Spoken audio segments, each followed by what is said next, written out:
Hello student, welcome to my channel easy science math. इससे पहले के वीडियो में हमने विद्युत परिपथ, विद्युत धारा, ओम का नियम ये सब पढ़ लिया था। और अगर आपने वो वीडियो नहीं देखा है तो चैनल पर प्लेलिस्ट बनी है, वहाँ से आप वो वीडियो देख सकते हैं। तो चलिए बिना समय गंवाए आज का वीडियो शुरू करते हैं। यहाँ पर देखिए आपको एक क्रियाकलाप दे रखा है 12.3।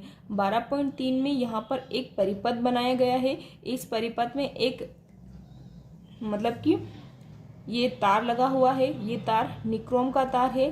तार को जोड़ा गया है कुंजी से, कुंजी को जोड़ा गया है अमीटर से, और अमीटर को जोड़ा गया है सेल से, और सेल को वापस जोड़ा गया है तार के दूसरे सिरे से। ठीक है, तो इस तरह से परिपथ पूरा किया गया है।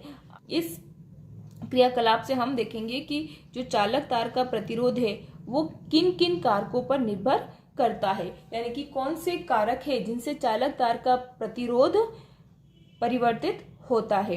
तो देखिए इस प्रयोग में यहाँ पर सबसे पहले है एक L लंबाई का निक्रोम तार है। उसके बाद 2 नंबर पे L लंबाई का दुगनी लंबाई का तार है, यानी कि अगर इसकी लंबाई L है तो इसकी लंबाई L प्लस L यानी कि 2L है इसकी लंबाई। और तीसरे में भी आपके पास समान लंबाई का और समान पदार्थ, यानी कि लंबाई इसकी L है, निक्रोम का ही तार है, लेकिन इस बार इसकी मोटाई यानी कि इसका अनुप्रस्थ काट का क्षेत्रफल पहले नंबर के तार के अनुप्रस्थ काट के क्षेत्रफल से ज्यादा है। अनुप्रस्थ काट क्या है, मान लो कि एक पतला सा तार है ना, ये तार है। अगर आपने इसको इस तरह से काट दिया तो ये हो गया इसका अनुप्रस्थ काट का क्षेत्रफल, ऐसा होगा पतला सा। लेकिन अगर वही कोई अगर मोटा तार है ना, और उसको अगर आपने काटा तो ये क्या होगा, इसके अनुप्रस्थ काट का क्षेत्रफल क्या होगा, ये यानी कि इसके अनुप्रस्थ काट का क्षेत्रफल क्या है, कम है, ये छोटा है, और ये क्या है, मोटा था, तो इसका अनुप्रस्थ काट का क्षेत्रफल क्या होगा, ज्यादा होगा। ठीक है, तो यहाँ पर समान पदार्थ का, समान लंबाई का, लेकिन मोटा तार लिया गया है। ठीक है, और 4 नंबर पे क्या लिया गया है, समान लंबाई है, ठीक है, समान अनुप्रस्थ काट है, लेकिन पदार्थ यहाँ पर ये निक्रोम का तार है, लेकिन ये किसका तार है, ये तांबे का तार है। ठीक है, अब आपको क्या करना है, सब तारों को अलग अलग बार लगा करके अमीटर में पाठ्यांक नोट करना है। और यहाँ पर देखिए कि जब आप अलग अलग तारों को, इनको चारों को लगा करके जब आप अमीटर में पाठ्यांक नोट करते हैं तो देखो सबसे पहले क्या होता है। तो देखिए यह पाया गया कि जब तार की लंबाई दुगुनी यानी कि जब 2L लंबाई का तार लिया जाता है तो अमीटर का पाठ्यांक क्या हो जाता है, आधा।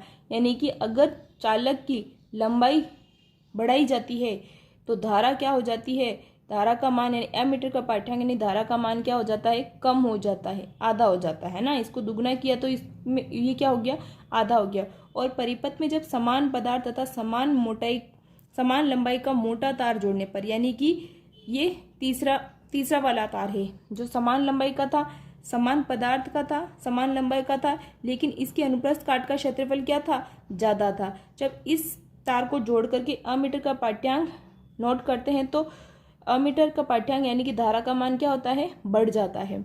और जो चौथी कंडीशन है, अमीटर के पाठ्यांक में तब भी अंतर आता है जब परिपथ में भिन्न पदार्थ, यानी कि पहली कंडीशन, दूसरी कंडीशन और तीसरी कंडीशन में हम क्या करते, निक्रोम का तार यूज कर रहे थे, लेकिन चौथी कंडीशन में हमने दूसरे पदार्थ लिया था, यानी कि तांबे के तार का उपयोग किया था। ठीक है, परंतु उसकी लंबाई क्या थी, समान थी, समान अनुप्रस्थ काट के क्षेत्रफल का था। और जब इसको जोड़ते हैं तब भी विद्युत धारा का मान क्या होता है, परिवर्तित होता है। ओम के नियम 12.5 और 12.7 को अनुप्रयोग करने पर हम यह पाते हैं कि किसी चालक का प्रतिरोध, देखो चालक का प्रतिरोध किस पे निर्भर करता है, चालक की लंबाई पर। चालक की लंबाई दुगनी करने पर धारा का मान क्या हो गया, आधा हो गया, है ना। और जब भी यानी कि धारा का मान क्या हो गया, कम हो गया। और धारा का मान कब होता है, जब प्रतिरोध क्या होता है, ज्यादा। ठीक है, और उसकी अनुप्रस्थ काट के क्षेत्रफल पर, अनुप्रस्थ काट के क्षेत्रफल और उसके पदार्थ की प्रकृति पर निर्भर करता है। देखो ये हम यहाँ पर कैसे कह रहे हैं कि किसी चालक तार का प्रतिरोध, देखो हमने परिपथ में क्या लगाया, हमने परिपथ में अलग अलग तार जोड़ करके क्या नोट करी, धारा। ठीक है, और धारा के आधार पर हम किसी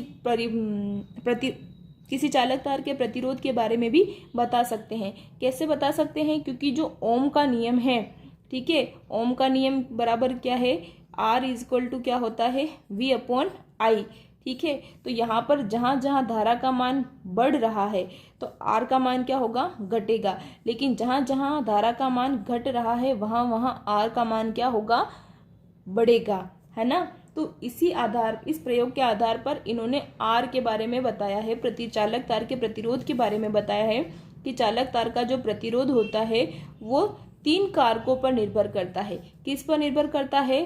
तार की लंबाई पर,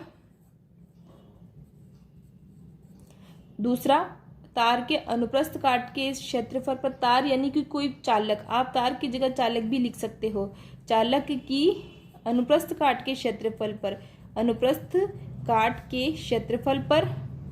और किस पर निर्भर करता है? तीसरा, ये निर्भर करता है पदार्थ की प्रकृति पर। किस पे निर्भर करता है? पदार्थ की प्रकृति पर, ठीक है। अब देखिए ये पदार्थ की प्रकृति पर कैसे निर्भर करता है। तो प्रतिरोध होता है वो लंबाई के समानुपाती होता है, यानी कि अगर आप किसी तार की लंबाई बढ़ाओगे तो उसका प्रतिरोध भी बढ़ेगा। और अनुप्रस्थ काट के क्षेत्रफल पर ये किस प्रकार निर्भर करता है?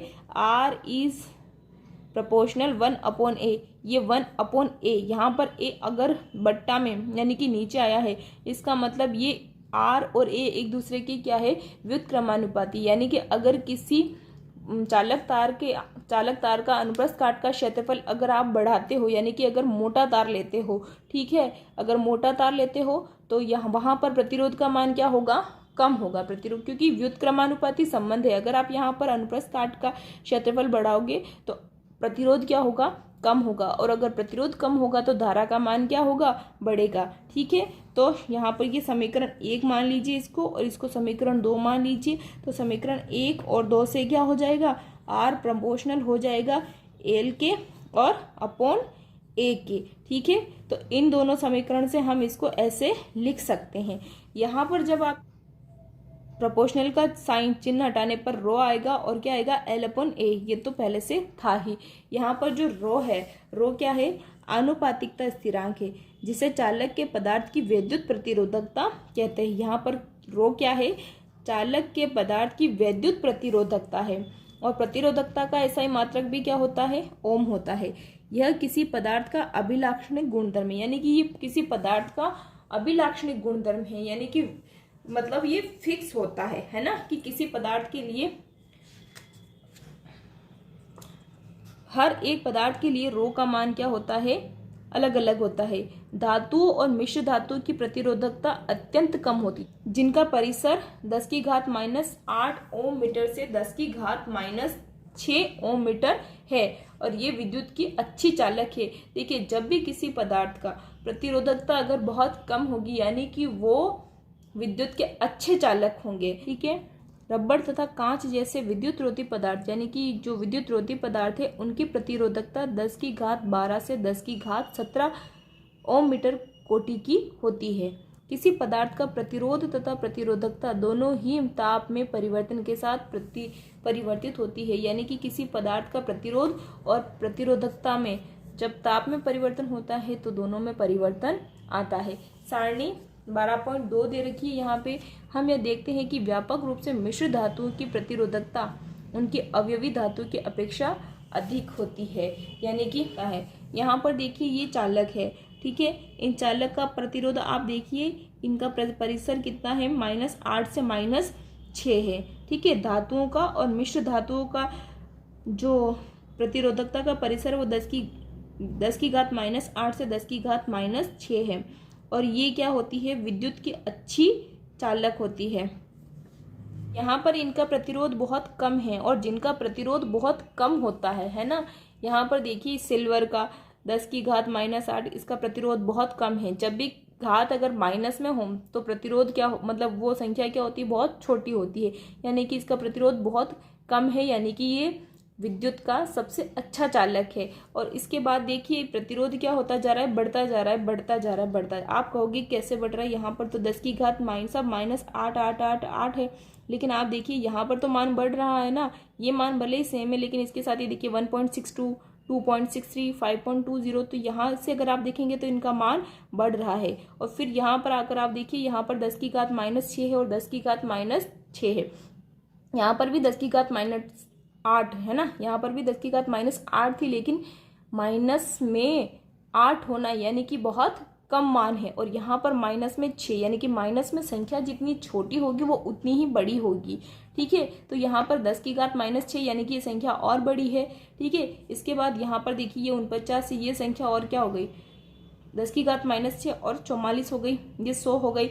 यानी कि यहाँ पर भी क्या है, प्रतिरोधकता बढ़ती जा रही है ना, बढ़ती जा रही। ये सबसे कम है प्रतिरोधकता और ये यहाँ पर प्रतिरोधकता सबसे ज्यादा है। देखिए 10 की घात 12 यानी कि इसकी प्रतिरोधकता सबसे ज्यादा है। यानी कि ये विद्युत का बिल्कुल क्या है, बिल्कुल विद्युत रोधी है। आपने ये भी देखा होगा कागज में कभी करंट नहीं आता है ना, तो ये विद्युत रोधी पदार्थ है सारे। ये देखिए इन सब की प्रतिरोधकता कितनी ज्यादा है, 10 की घात 14, 10 की घात 16, 17, 13। ठीक है, तो ये सारे पदार्थ क्या है, विद्युत रोधी है। और इन सारे मानों को आपको याद करने की जरूरत नहीं है। मिश्रातों का उच्च ताप पर, यहाँ पर दे रखा है कि जो मिश्र धातु है उनका उच्च ताप पर शीघ्र ही उपचयन नहीं होता है। जितनी भी मिश्र धातु है उनका हाई टेम्परेचर पर जल्दी ही दहन नहीं होता है। और यही कारण होता है कि मिश्रातों का उपयोग विद्युत इस्त्री, टोस्टर आदि सामान्य विद्युत तापन युक्तियों के निर्माण में किया जाता है। जैसे जो मिश्र धातु होती है उनका उच्च ताप पर दहन नहीं होता है, इसलिए कपड़ों को इस्त्री करने के लिए जो इस्त्री काम में ली जाती है और टोस्ट बनाने के लिए टोस्टर काम में लिए जाते हैं, उनमें जो विद्युत तापन युक्तियां है यानी कि विद्युत तापन सारी जो ये युक्तियां हैं यानी कि टोस्टर में, इस्त्री में, इनमें किसका उपयोग किया जाता है, मिश्र धातु का। क्यों, क्योंकि ये उच्च ताप पर इनका दहन नहीं होता है, जलती नहीं है ज्यादा हाई टेम्परेचर पे। ठीक है, और विद्युत बल्बों के तंतुओं के निर्माण में जो विद्युत बल्ब का तंतु होता है वो एकमात्र टंगस्टन का ही उपयोग किया जाता है उसमें। ये भी कई बार पूछा जाता है, आधे नंबर के क्वेश्चन में ऐसे पूछ लिया जाता है कि विद्युत बल्ब का जो तंतु है उसका निर्माण किससे किया जाता है, तो टंगस्टन से किया जाता है। जबकि कॉपर हो गया, एल्यूमिनियम का उपयोग विद्युत संचरण के लिए उपयोग होने वाले तारों के निर्माण में किया जाता है। हमारे घरों में जो तार होते हैं, हमारे घर में अगर आप उनकी प्लास्टिक हटा के देखोगे तो ज्यादातर या तो आपको उनमें कॉपर मिलेगा या क्या मिलेगा, एल्यूमिनियम मिलेगा। कॉपर यानी कि तांबा। ठीक है, तो आज हमने क्या पढ़ा कि किसी भी चालक तार का प्रतिरोध किस पे निर्भर करता है, 3 चीजों पर निर्भर करता है, पदार्थ की लंबाई पर, पदार्थ के अनुप्रस्थ काट के क्षेत्रफल पर और पदार्थ की प्रकृति पर। और किसी भी पदार्थ का प्रतिरोध जितना कम होगा वो उतना ही अच्छा विद्युत का चालक होगा। ठीक है, तो चलिए अब हम कुछ आंकी प्रश्न कर लेते हैं जो हमें यहाँ पर दे रखे हैं। तो यहाँ पे एग्जाम्पल दे रखा है 12.3, यदि किसी विद्युत बल्ब के तंतु का प्रतिरोध 1200 है तो यह बल्ब 220 वोल्ट स्रोत से कितनी विद्युत धारा लेगा। बी, यदि किसी विद्युत हीटर की कुंडली का प्रतिरोध 100 है तो यह विद्युत हीटर 220 वोल्ट स्रोत से कितनी धारा लेगा। यानी कि इसमें आपको 2 क्वेश्चन दे रखे हैं, एक तो दे रखा है ए और दूसरा दे रखा है बी। तो पहले हम ए को सॉल्व करते हैं। ए को सॉल्व करने के लिए पहले हम ये देखते हैं कि हमें दिया क्या गया है। तो हमें दिया गया है, दे रखा है प्रतिरोध। प्रतिरोध कितना, देखो यहाँ पे अगर प्रतिरोध का मान नहीं दे रखा है तो वो ओम में होगा, है ना। तो 1200 ओम दे रखा है। तो यह बल्ब 220 वोल्ट स्रोत से, यानी कि हमें V कितना दे रखा है, विभवांतर कितना दे रखा है 220 वोल्ट। और हमें पूछा है कि कितनी विद्युत धारा लेगा ये कितनी विद्युत धारा लेगा, यानी कि हमें क्या पूछा है, I पूछा है।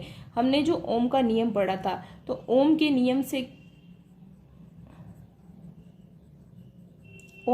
से हम क्या लिख सकते हैं,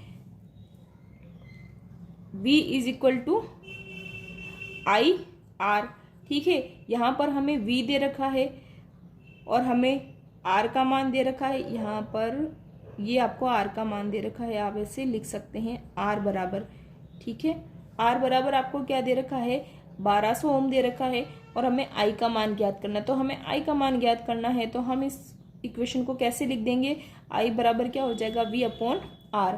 ठीक है, अब यहाँ पर हम क्या करेंगे, V और R के मान रख देंगे। जैसे V का मान आपको दे रखा है 220 वोल्ट और R का मान आपको क्या दे रखा है 1200 ओम। अब आप क्या करोगे, 0 से 0 काट दोगे, ठीक है। अब आपको क्या करना है, 22 को और 120 को आप 2 से काट दोगे तो क्या आ जाएगा, ऊपर 11 आ जाएगा और नीचे क्या आ जाएगा, 60। अब आपको 11 में 60 का भाग देना है, ठीक है। तो हम क्या करेंगे, हम 11 में 6 का भाग देते, ये भाग मैं यहाँ पर दे देती हूँ। जब मैं 11 में 6 का भाग दे दूंगी तो मेरे पास क्या आएगा, 11 में 6 का भाग एक बार जाएगा, 6 कम 6 और यहाँ पर आ जाएगा 6, क्या बचेगा 5। तो मैं एक पॉइंट लगा लूंगी यहाँ पर, ठीक है, क्योंकि आगे कोई भी संख्या नहीं तो मुझे भाग देने के लिए पॉइंट लगाना पड़ेगा। और क्या आ जाएगा 50, 7 36, 6 7 42, 6 8 48, ठीक है। तो 8 बार भाग जाएगा और क्या बचेगा 2 और 6 3 18, 3 बार भाग चला जाएगा, ठीक है। तो हमारे पास क्या आया, 1.83 आया। अब देखिए हमारे पास यहाँ पर क्या है, पहले से एक नीचे 0 है, अगर नीचे एक यहाँ पर एक 0 है तो ये जो पॉइंट है ये थोड़ा सा एक स्थान आगे आ जाएगा, यानी कि ये कहाँ जाएगा, यहाँ पर आ जाएगा। तो ये क्या हो जाएगा 0.183 एम्पियर विद्युत धारा। कितनी विद्युत धारा चाहिए हमको, 0.183 एम्पियर विद्युत धारा चाहिए। तो देखिए ये 0.18 आ रहा है, आप आगे 3 लिखो तो भी सही है और ये भी सही है, चलेगा, ठीक है। ये हमने पूरा मान निकाला, इसके आगे और भी लिख सकता था लेकिन इन्होंने सिर्फ 2 अंकों तक मान लिखा है, ठीक है। नेक्स्ट क्वेश्चन है कि यदि किसी विद्युत परिपथ, यहाँ पर हमें विद्युत परिपथ का प्रतिरोध 100 ओम दे रखा है, यहाँ पर आर दिया है, ये लिख दीजिए। सबसे पहले अगर आपको कोई भी क्वेश्चन सॉल्व करना है तो सबसे पहले आपको ये पता होना चाहिए कि आपको दिया क्या है। तो आपको दिए रखा है आर कितना दे रखा है, 100 ओम दे रखा है, और साथ ही साथ आपको विभवांतर कितना दे रखा है, 220 वोल्ट दे रखा है, ठीक है। अब आपको क्या करना है, आई का मान निकालना है। तो अभी आपने आई का मान निकाला था, आई का मान कितना हो जाएगा, V/R, ठीक है। अब आप क्या करेंगे, V का मान रखेंगे 220 बटा R का मान रखेंगे 100, ठीक है। 1 0 से 1 0 कट जाएगा, ठीक है। अब आपको 22 में 10 का भाग देना है, तो नीचे 1 0 है तो ऊपर जितनी भी संख्या है उसके एक संख्या के बाद पॉइंट लगा दीजिए। 10 का भाग किसी संख्या में देना बहुत इजी रहता है। तो आपका आंसर क्या आ जाएगा, 2.2 एम्पियर आ जाएगा। तो ये देखिए ये 2.2 एम्पियर, यानी कि अब देखिए यहाँ से आपको इस क्वेश्चन से क्या समझ में आता है कि एक विद्युत बल्ब का तंतु का प्रतिरोध कितना है, 1200 ओम, जो विभवांतर इसका कितना है, 220 वोल्ट। ऐसे ही एक दूसरा जो हीटर है उसका प्रतिरोध कितना है, 100, ठीक है। विभवांतर कितना है, 220 वोल्ट। तो दोनों में V का मान तो सेम है, बस दोनों में क्या चीजें अलग है, R का मान दोनों में अलग अलग है। इसलिए देखो जिसमें R का मान क्या है, ज्यादा है, उसमें तो क्या होगी, विद्युत धारा कम प्रवाहित होगी, यानी कि अगर प्रतिरोध ज्यादा होगा तो R का मान क्या होगा, I का मान क्या होगा, कम होगा। और दूसरे में देखिए इसमें प्रतिरोध क्या है, 1200 से तो कम ही है, 100 है, तो इसमें प्रतिरोध अगर कम है तो विद्युत धारा का मान क्या होगा, ज़्यादा होगा, है ना। यानी कि प्रतिरोध बढ़ने पर विद्युत धारा का मान क्या होता है, कम होता है, ठीक है। इससे आगे के एग्जाम्पल हम करेंगे नेक्स्ट वीडियो में। अगर आपको मेरा वीडियो अच्छा लगा, हेल्पफुल लगा तो अपने दोस्तों को भी शेयर कीजिए, लाइक कीजिए, कमेंट कीजिए, और अगर आप मेरे चैनल पर नए हैं तो चैनल को सब्सक्राइब भी कीजिए। तब तक के लिए बने रहिए इसी साइंस मैथ के साथ।